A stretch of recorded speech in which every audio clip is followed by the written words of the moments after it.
over and over. I love it. This is 101.5 The One and WDKN Dixon's Country Music Home.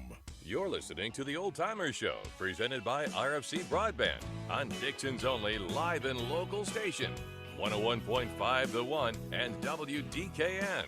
Now, here's your host. Good morning, Dickson County. It is Saturday, February the 19th, and you're listening to The Old Timer Show here on WDKN, AM 1260 and 101.5 FM. We're also streaming on WDKN.com. We've got a great show for you. I'm your host, Justin Spurlock, and this morning I've got a historian on the show, somebody who's studied a lot of history in the past and who works here locally at the museum downtown. And Zach Kinslow is in the studio with us today. Good morning, Zach. How you doing? Good morning. I'm good. I'm glad to have you in the studio. I know that you and I, we've gotten together a few times and talked history, and it's always a good conversation. Oh, yeah. And with it being February and Black History Month, I wanted to have you on, and you've been writing a few columns about some African-American history locally that's people have been reading and really enjoying, and I want to get into that. But before we do that, I want you to maybe just tell the people a little bit. We usually start off these shows by telling the people a little bit about our guest and a little bit about your background. So if you don't mind, tell the people just a little bit about you and where you're from and what you do. Yeah, so I am, of course, like you mentioned at the top of the show, I'm Zach Kinslow. Currently, I am the executive director of the Clement Railroad Hotel Museum right in downtown Dickson. I've been doing that since late 2020, so just over a year, and I'm loving every minute of being here. I can't tell you enough of that. But I am not native to Dickson County. I'm actually from Murray County. I tell people Murray County. I'm from Mount Pleasant, lived in Columbia. My grandparents were in Spring Hill, so I kind of stayed in the big three down there. Graduated from Mount Pleasant High School. In fact, I'll tell you this. I went to a very small rural school, and the first interview I did with a newspaper here in town was reported correctly, exactly as I had said it, but the way people read things sometimes. I was in my graduating class, I was number 9 out of 64 students graduating that year. But in the interview, I had said, I graduated in a class of 64. And that was what was reported in the paper, and everyone told me how great I looked to be in my 70s from graduating in the class of 64, not a class of 64. So I hope I look this good in my 70s. But yeah, so I graduated, went to Columbia State Community College, then Martin Methodist, which is now UT Southern, and then I got my master's degree focusing, my major was in 19th century American political history with a minor in African American history.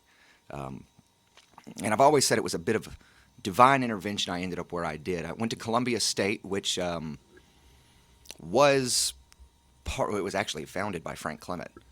He founded the community college system in the South, and Columbia State was the first one. The history building was the Clement building. I walked past the man's portrait every day for 2 years.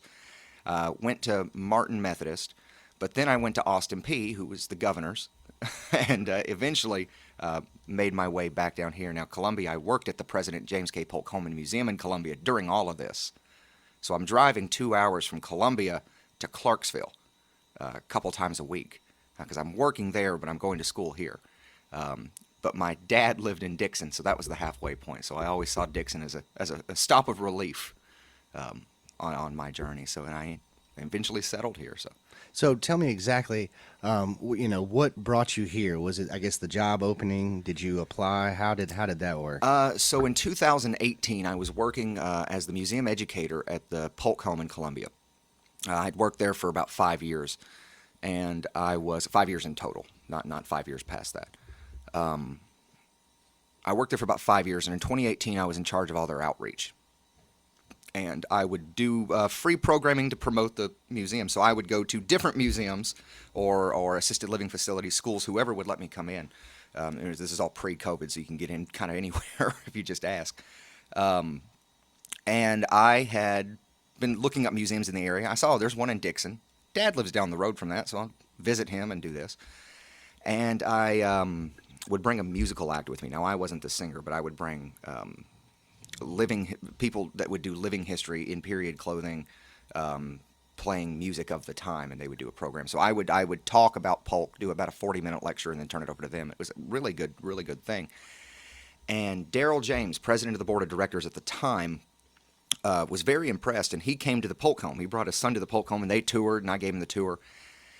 About 2 years later, I'm teaching at Austin P, and I get an email, and it was asking me if I was interested in a job at the Clement Museum. Well, it happened to be that same day I had found that they were going to cut a couple of my classes, so I said, well, I don't know if I'm going to be able to make enough doing this again, so I'm going to try to look for something else. So I was like, oh, perfect timing. I'm looking for a job anyway. And to be honest, I didn't know what job I was being asked to apply for. They just said, do you want to work here? So I said, yeah, I'll come down and talk to you. I didn't know until I was in the interview that I was interviewing for director.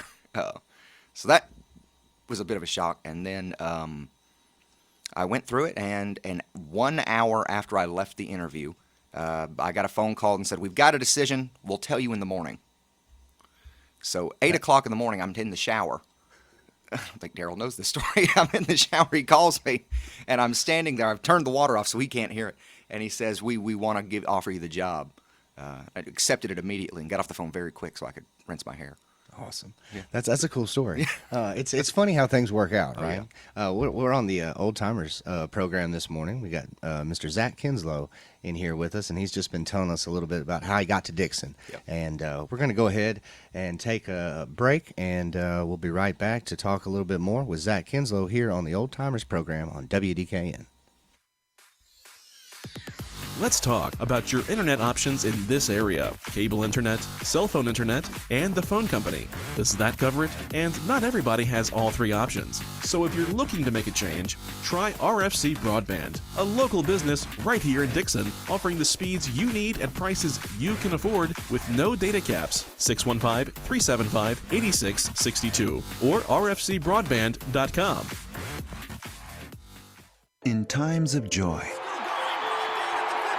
in moments of grief, broadcasters come through, even when all else fails. Today, with more ways than ever to experience the moments that transform our lives, Americans still choose broadcast radio and television more than all other media combined. We are the local broadcasters of radio and television, reaching more people, touching more lives. Brought to you by the National Association of Broadcasters and this station. Let's face it, life looks a little different.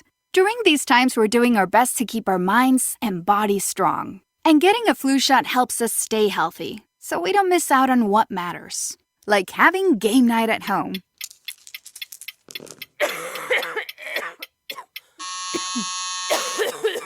Yeah, can't do that while sick with the flu. Now imagine family movie night that your daughter can't live without. Well, that's ruined. And don't forget your uncle's socially distanced cookout.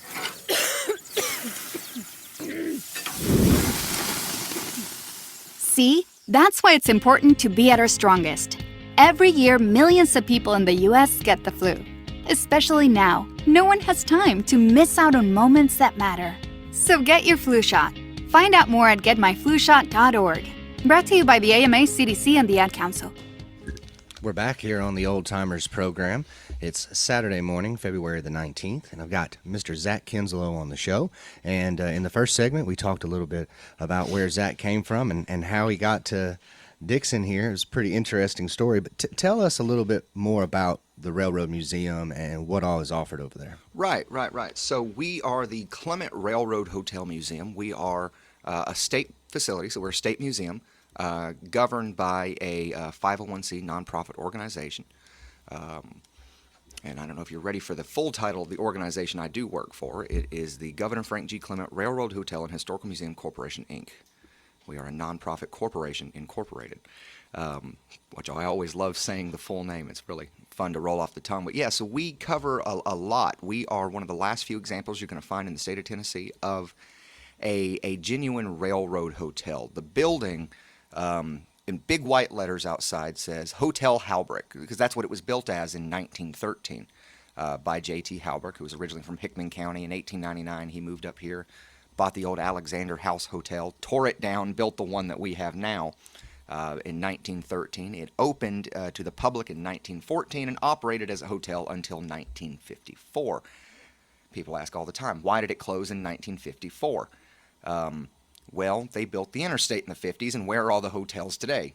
Well, they're down by the exits, so everything shifted that way. A railroad hotel caters to passenger trains, and if the passenger trains aren't coming through anymore, you go out of business. In the 60s, we were the Farm Bureau headquarters, and in the 70s, Robert and Maybelle Clement purchased the building. Now, they lived in it and operated it as the first museum to their son, Governor Frank Clement, who in 1920, Robert and Maybelle were working at the hotel. They were living there, and on June 2nd, the governor was born in the building. So we are a museum to what a railroad hotel used to be. We are a museum to all things Dickson County, and we are a museum to Governor Frank G. Clement. Governors don't get libraries like the presidents do, but we're about as close as you're going to find in this state for one. And well, I don't think we could have picked a better governor to have it on than Frank Clement. He's definitely an interesting guy, and I've had the pleasure of studying on him and writing a few things about his life, and he lived a fascinating life, and you can come to the museum and see things about him. Just real quickly, before we move on, if somebody wanted to come by the museum that doesn't really know much about it, when could they come? Like, what are your hours of operation? They can come anytime between 9 o'clock and 5 o'clock on Tuesday through Friday, and then 9 to 4 on Saturday. We are closed on Sunday and Monday. And rates are very reasonable, very reasonable. The most any one individual will pay to tour the site is $6. You know, we cover everything, like I said. We'll show you examples of what the hotel looked like when it was a hotel. We'll show you the life and legacy of Governor Clement. We'll show you history of railroading. We'll show you history of the iron industry in Dickson County and Dickson County history. We'll show you some modern history, and if all of that bores you, we have the model railroad room, which everyone loves. So we have a full layout of Dickson from the kind of 1920s and 30s, working model trains, and great engineers, volunteers from the Dickson Model Railroad Club that operate the trains. There are a lot of items in there and a lot of different exhibits. It's very diverse. I know people, may not realize that. They may think it's all just about the governor, it's all just about the railroad, but really it's a mix of a lot of things. It is. And when you get upstairs, one of my favorite rooms is the room of Hampton High School, Absolutely, where there's some history in there. And with this being Black History Month, I'm just curious as to maybe what exhibits do you guys have in there specifically, maybe for this month and for this specific subject? So we don't have any. So we do special changing exhibits from time to time. We don't have any on display at this exact moment. Those will come a little bit. One in March, I think, is what we're planning out for. But kind of these overall inclusive historical themes are as a common thread throughout the building. Like you said, it's all these different kind of jumbled up things. We've got Governor Clement, we've got railroading, we've got this, we've got that. So how do you tell an overall story connecting everything? Otherwise, it's compartmentalizing the tour, which can get discombobulating. So we took a step back and said, okay, what's the overall arching theme here? And it kind of became a story of the road to civil rights, in a way. The Hotel Halbrook was built in 1913. It closes in 1954. Justin, you know very well the biggest court case in 1954, Brown versus Board of Education, which began the process of desegregating the state. The entire time the Halbrook was open, no African American ever stayed at the hotel. So we open with that. The history of railroading is a history of legalization of segregation. For instance, Plessy v. Ferguson, 1896, dealt with the integro, or the segregation at the time, of rail cars. Homer Plessy tried to ride a white car and was removed, and went to the Supreme Court, and at the time, 1896, they found his rights had not been violated under the pretense that the rail company offered a, quote, separate but equal car for black passengers. That would be overturned in 1954. But within this building was born Frank Clement, who would be the first Southern governor in American history to veto a segregation bill. First governor to use, in the United States, to use the National Guard in support of the movement. First governor to support the movement from the South. So we have that history. And then taking it through, you see the stories of triumph and tragedy, I guess. Triumph in Hampton High, what they were able to accomplish with kind of the bare minimum that they were given. Even though Hampton High was an amazing, amazing school. listeners aren't familiar with where that was, it's where the Dickson Water Authority is today. Downtown. I've been told that big field between them and the Dollar General was the football field at the time. So great history there. But we also talk about the enslaved population of Dickson County, from those enslaved by Montgomery Bell and Anthony Wayne Van Leer running the ironworks up through the story of Promised Land, and then kind of where we are today. So that is the overall arching narrative of the story that you'll get, is kind of this pathway, how everything came together in Dickson County. We say we like to take these giant concepts, state and national, locally, is how we look at it. We take these big concepts and run them through Dickson County and see how we handled it here. And overall, it was handled fairly well in Dickson County. Well, and I love coming to the museum and looking at all the different things, and like you said, it's really like a journey through time as you walk through, and throughout the history of Dickson County, there have been different African Americans who have been important to our history. Absolutely. And it kind of starts back to Montgomery Bell, right? And you've kind of been writing up some stories, and that's for the Dickson Historical Society? Historical Society, yeah. But it's being shared by the museum and the Chamber of Commerce and a lot of other people. I've been sharing them because I've really enjoyed reading them myself. And I think, was it the first one that you wrote was about James Worley? It was about James Worley, yeah. And if you don't mind, tell the people just a little bit about who he was. James Worley was enslaved to Montgomery Bell, was brought to Tennessee early 1800s, and kind of worked as a liaison, which was not very uncommon. I mean, a lot of my work that I've done in the past, I see the same stories. You see individuals doing very similar roles to James Worley. He carried large sums of money, large sums of iron around. He was placed in charge of Worley Furnace in 1844, which here in Dickson County was named for him. People say Montgomery Bell was the iron master. I'd argue James Worley was the iron master. Montgomery Bell was just the owner. So Worley was kind of the key to Bell's success. Even though Worley was enslaved and really didn't get much of a choice in it, if any, he definitely was what made Bell as successful as he was. Now, Bell had a keen eye for where to buy, but Worley had the kind of knowledge of how to do things, which puts Dickson County in a different category when we talk about the history of American slavery. It's something we don't think of. We usually think of American slavery as agricultural or domestic, working in a field or working in a home. In Dickson County, it's a little bit of a different story. You don't find it too often throughout the United States. American enslaved people working in Dickson County tended to work in a factory setting. So what does this do? It gives them skilled labor, as opposed to unskilled labor in the other two means.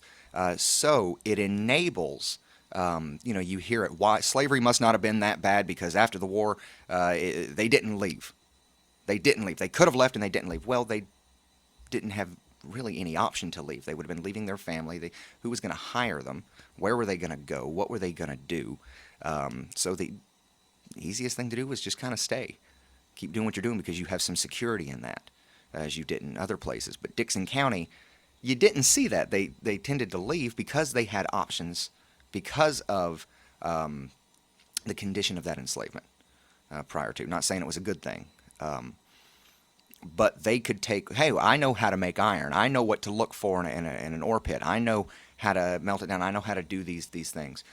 So even though it was against state law to teach an enslaved person to read and write, it was almost slightly necessary in Dickson County for some form of education to move forward, which enables places like Promised Land to exist later on. And you don't see that story anywhere but Dickson County. I mean, nationally, it's recognized. The Smithsonian talks about it. So Dickson County's history of African Americans is so unique and so impactful, not just in our area, but across the country as a whole. It's really, really something amazing. We're listening this morning to Mr. Zach Kinslow tell us some really interesting stories about the history of Dickson County, and with it being February, we want to make sure that we do mention it's Black History Month and make sure that we, connect those different stories. There's another story that you wrote that I want you to talk about real quick before we transition to a commercial break here in a few minutes. But there's another one that has really gotten a lot of attention, and it all kind of starts with the school system. And Right. for those who don't know, like you mentioned earlier, there were, after Plessy versus Ferguson, there was this separate but equal idea, and the schools tended to be separate, especially in the South. And as schools are developing, there was a school for African American children in the 1890s and then in the early 1900s. But there was not really a high school until we get to the 1930s. And at that time, Hampton High School was developed, as you said.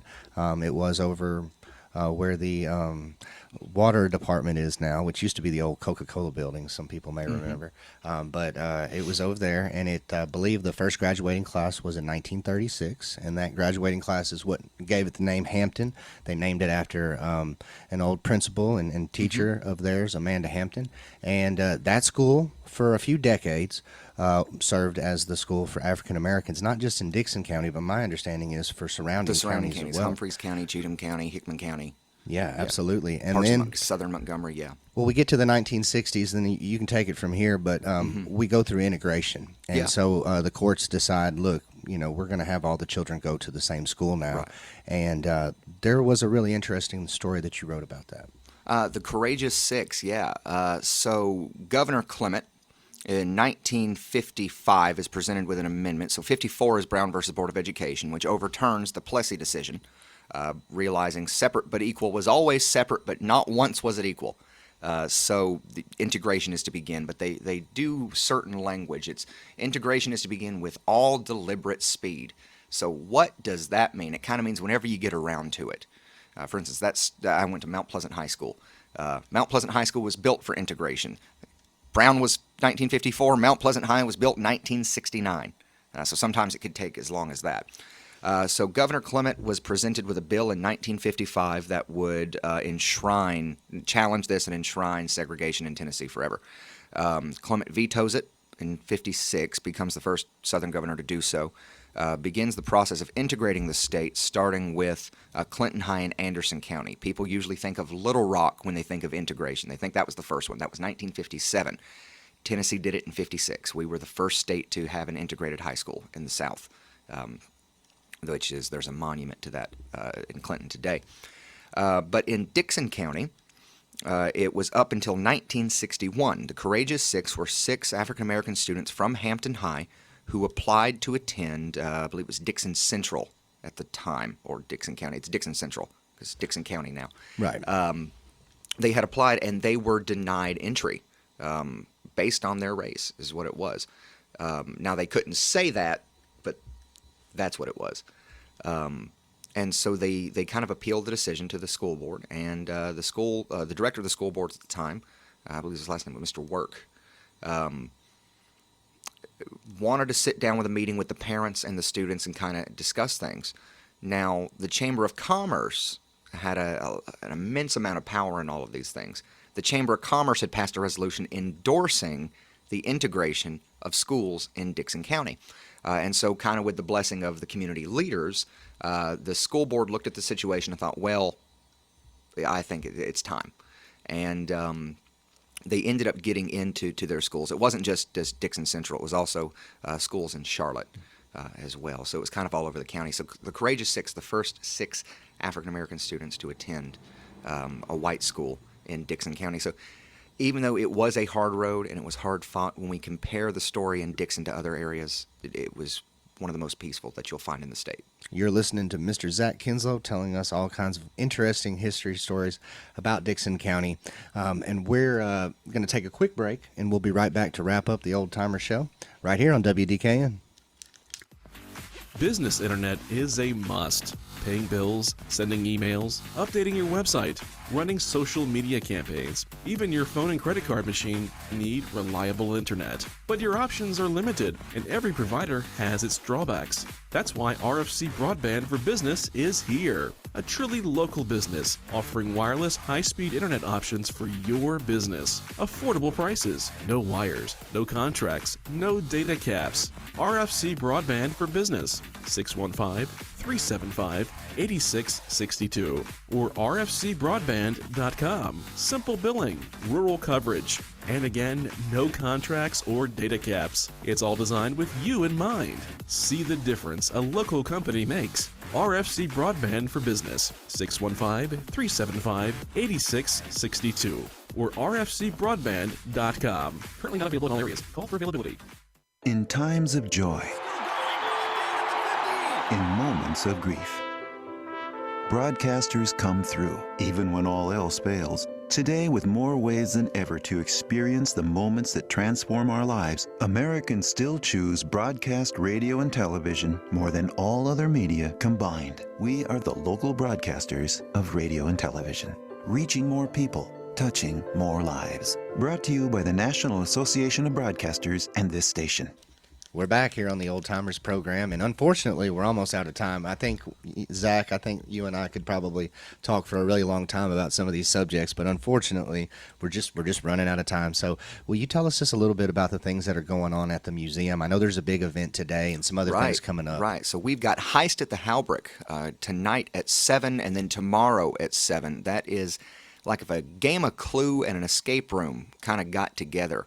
It's something's been stolen and you've got to solve the case, but you are the detective. You're the one who searches the building and looks for clues, interrogates the actors, the witnesses, and kind of helps solve the crime. It's a lot of fun. We did one back in October, Tracks to Murder, and it was such high demand we brought one back for February. So if you haven't gotten tickets, they're $20, and it'll be tonight at 7 o'clock at the museum. And if you need an address, it's 100 Frank Clement Place, right in the heart of Dickson, Tennessee. If you don't see the blue sign, the big letters Hotel Halbrick give it away. We've also got Monday night, February 21st, President's Day. Tom Price, the director of the Murray County Archives, who for 21 years worked as the curator of the President James K. Polk Holman Museum in Columbia, Tennessee. He is coming up to Dickson to do a President's Day lecture for the Historical Society at the museum. I believe that'll start around 6 o'clock, I believe. I want to make sure that date looks right. So check out the Facebook page for that exact time. It is February 21st. And then on the night of February 24th at the museum, we'll live stream this one too. We have a civil rights discussion panel where we'll talk a lot about the things that we discussed today, but it'll be some of the people that lived during these moments talking about them. And then, of course, in March, we will start our Women's History Tea Room series, where we will talk all things women history, Dickson County, and that'll be one a month for 4 months, so it'll run through June. So be looking for that. And although it's a women's history tea room, it is open to all. So, Justin, you can get your ticket too. I love learning about women's history, and I love learning about all history. Oh, yeah. Especially, local history, which is why I'm glad you got a chance to come on with us this morning and tell us just a few stories. Will you be writing any more stories about African-American history? Do you have any more in the pipeline? We've got one more coming out before the end of the month, and then we will start doing some on women's history. Cool. As we move through March, being Women's History Month. And there's some good stories here. There are great stories here, and I'm looking forward to that. Yeah, I don't want the listeners to take away going, oh, okay, they're going to talk about African Americans in February, and then we'll transition to white women in March. It's going to be a very diverse group of these women that have great, huge impacts in Dickson County. Good. Well, thank you so much for coming on the show today. We really appreciate it. We've had Zach Kinslow here. Y'all make sure you go by and see him at the museum. That's right. They'll be open today. And then we got a good event going on tonight, so go by and get you some tickets for the heist if that sounds like something that you'd like to do. Maybe get out on a Saturday It's a lot of fun. Do something fun. So thank you so much for coming on the show, Zach. We've got Mr. Dale Reagan coming into the studio. He's going to have his show up next, and I'll be back with you in 30 minutes on Know Your County. I've got Mr. Jeremy Perkins, who will be in the studio with me in 30 minutes. Thank you for listening to the Old Timers program here on WDKN. In times of joy, in moments of grief, broadcasters come through, even when all else fails.